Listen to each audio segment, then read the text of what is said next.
Evet sevgili dostlar, şu an Gökçeyol göletine geldim dostlarım. Göl bu şekilde gördüğünüz gibi gayet güzel, ferah, açık. Su biraz çekilmiş gibi duruyor. Daha önceden gelmediğim için bilmiyorum. Arkada birçok banklar vesaire de gördüm. Mesela sol tarafta banklar var, birkaç ev var vesaire. İçinde de yürüyüş yolu, araba girmelik alanı vesaire. Piknik alanı çok güzel var. Hatta ufak tefek kaydıraklı parklar bile var dostlarım. Buraya gelebilmek için öyle bir yoldan geçtim ki gelirken çekemedim. Çünkü kameranın şarjı yoktu. Birazdan powerbank'ten şarjı dolduracağım. Ve sizlere dönüşte göstereceğim bu yolu. Ve şöyle gelin, yaşadığım sıkıntıları görün biraz. Lastiği gördüğünüz gibi tamamen çamur doldu ve sürekli kayıyordu. Ve rampa çıkıyorduk sürekli zaten. Bu da yetmiyormuş gibi. Gelin arkadaşlar, ön lastiği de görün. Ön lastik de dolmuş. Tamamen dolu lastikler. Motorla çok riskliydi. 2-3 kere neredeyse düşecek kadar olduk. Durduk sürekli falan, hatta böyle ayağımın üstüne falan geldiği oldu arkadaşlar. Çok zorluydu. Şurayı da göstermek istiyorum. Alta bile bakın sıçrayıp oraları bile doldurmuş biraz dostlarım. Ve en önemlisi böyle hani araçlarda balatayı yakarsınız da balata kokusu alırsınız ya böyle. Aynı o tarz bir koku geldi motordan arkadaşlar. Ben zannediyorum ki disktendir arkadaşlar. Çünkü fren vesaire ya da şeyden de olabilir, böyle egzoz tarzı bir şeylerden. Çünkü gazı çok açmamak için, çünkü direkt böyle veriyordu arkadaşlar. Açmamak için yavaş yavaş gazla falan çok uğraştık oralarda. Yani 1 kilometrelik kısmı, son 1 kilometrelik kısmı 15-20 dakikada geldik arkadaşlar. Değdi mi? İşte böyle bir yer gördük dostlarım. Güzel bir alan. Her tarafında piknik yapabilirsiniz. Böyle köpek dostlarınız da olabilir. Bu bir annemiz. Merhaba. Evet arkadaşlar, bunu söylemek istedim. Dönüşte de yine dediğim gibi kamerayı takıp arkadaşlar o dönüş yolunu alacağım. İnşallah dönüşte düşmeyiz arkadaşlar. Çünkü dönüş daha riskli olacak. Hani çıkarken yine böyle şey yapabiliyorsunuz ama aşağı doğru olacak bu sefer. Dönüşte Allah korusun, İnşallah düşmeyiz. Böyle dostlar. Evet dostlarım, aşırı şekilde teker araları dolduğu için bu da motorun fazlasıyla kaymasına neden olacak bir sebeptir. Şöyle araları gördüğünüz gibi tek tek bakın ne kadar çıkıyor. Temizliyorum. İnişte sıkıntı yaşamamak için. Bu sırada da motor dinleniyor. Koku vesaire kalmadı. Bir 2-3 dakika anca koktu. Sonrasında gitti durduktan sonra. Şöyle araları açıyorum. Buralar falan hep doluydu arkadaşlar. Bakın mesela.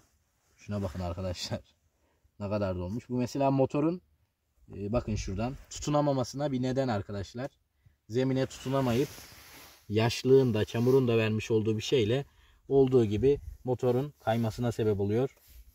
Böyle alanlarda dikkat edelim. Motoru da olabildiğince dinlendirerek kullanalım. Evet dostlar, şuna bakar mısınız? Lastiği kapatmış resmen tamamen. Lastik ne yapsın? Tabii ki de tutunamaz. Şu an gelirken düşmediğime şükrediyorum. Çok kez atlattık. Keşke kayıtlı olsaydık. 3-4 kez böyle bildiğin kaydı etti. Onun dışında yolda zaten böyle gezdirdi önlü arkalı. Dostlarım, buraları temizleyelim, dönüşe geçeceğiz. Bu arada koku da arka diskten geliyormuş arkadaşlar. Arka disk kokuyor. Biraz önce kokladım. Hala ufak bir koku var. Evet sevgili dostlarım, biz az önce temizlemeye devam ediyorduk. Hatta yarımda kaldı şöyle bakarsanız. Yarımda kaldı. Yanımıza bir abi durdu. Megane 1 ile. Onun lastikler de full dolmuş. Buradan ileriden geldi ama o. Ve bize dedi ki ne oldu, bir arızam var. Biz de yok abi dedik, hani inerken sıkıntılı yol dedik. Lastiklerin arasını falan temizliyoruz. O da dedi ki nasıl ya dedi, siz nereden geldiniz falan dedi. Abi dedik buradan aşağıdan geldik direkt. O da dedi sen yanlış gelmişsin dedi. Konum yazdığın zaman oradan geliyor ama dedi normalde diğer taraftan, yani şu kısımdaki yoldan gidersen dedi orası dedi hani kum normal bir yol dedi. O kadar rampası vesaire de yok dedi. Biraz yolu uzatıyor ama dedi daha temiz yolu dedi. Ve oradan gideceğiz arkadaşlar. Maalesef sizleri yolu gösteremeyeceğim ama buradan bile zorluğunu anlayabiliyorsunuz zaten, çamurundan vesaire. Komple doldu, düşecektik neredeyse. Yine dönüş yolunda ne olur ne olmaz diye ben kayda girerim arkadaşlar. Onları da ekleriz. Haydi geçelim yolculuğa o zaman. Evet, bu da köpeciğimiz buradaki arkadaşlar. Demin yemek yedi. Sandviç verdik. Tek attı sandviç arkadaşlar. 2 ısırıkta bitirdi. Şimdi kalan domatesi falan yalıyor, peyniri. Her neyse kafama alayım ben sizi. Evet dostlarım, yolculuğumuz başladı. Yani yol boyu düşünün ki buradan daha çamurlu bir yer.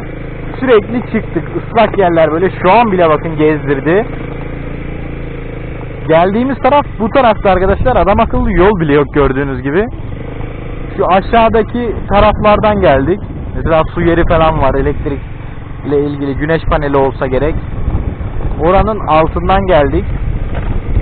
Şu an çamurları döküyor patır. Evet, geldiğimiz nokta burası. Tam aşağı doğru bakıldığı zaman. Tamamıyla çamur, çok kötü bir yoldu. Aşağı doğru zaten bildiğin ormanın içinden yol geçiyor. Bakalım şimdi abimizin tavsiyesi üzerine buradaki yola koyulduk dostlarım. İnşallah buradaki yol iyidir.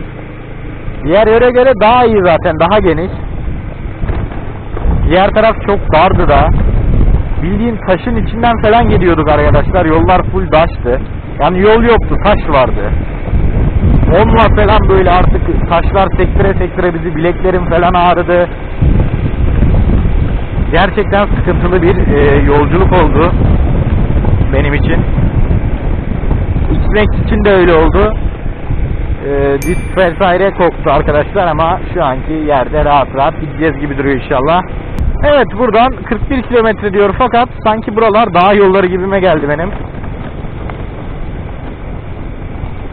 Şu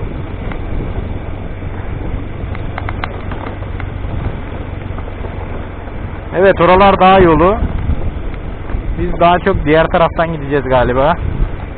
Önce bir şuradan merkeze kadar inecek kadar götürsün bizi. Buranın yolu bile berbat arkadaşlar, patır kütür. Başla diyelim şu köye kadar gidelim bir arkadaşlar. Köyden sonra merkez yolu buluruz bir şekilde.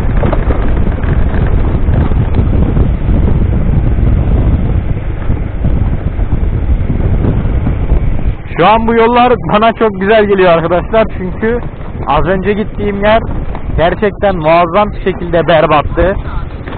Yani şu an bu yolu gayet beğenerek iniyorum. Sizler için belki çok kötü gelebilir. Dediğim gibi az önce yağmur diyorum, çamur vesaire, lastikler doldu gösterdik zaten. Sonra yani yol diye bir şey yoktu. Tamamen taşın üstünde gidiyordun. Öyle saçmalıklar içerisinde geldik. Şu an yol güzel. Birazdan da evet taşlı yola bağlanıyor. Aslında buradan gelmek lazımmış fakat işte konumun şeyleri arkadaşlar, kısa götüreceğim diye.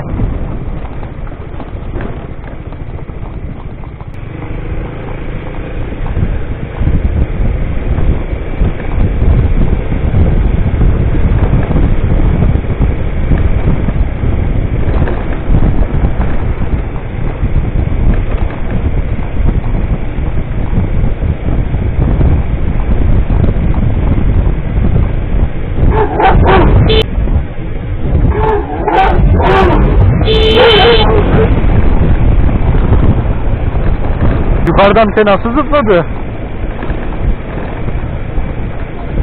Üstümüze zıplayaydı sıkıntıydı. Evet dostlarım, bir videonun daha sonuna geldik. Videoyu beğenmeyi, kanala abone olmayı unutmayın. Bir sonraki videolarda görüşmek üzere. Hoşça kalın.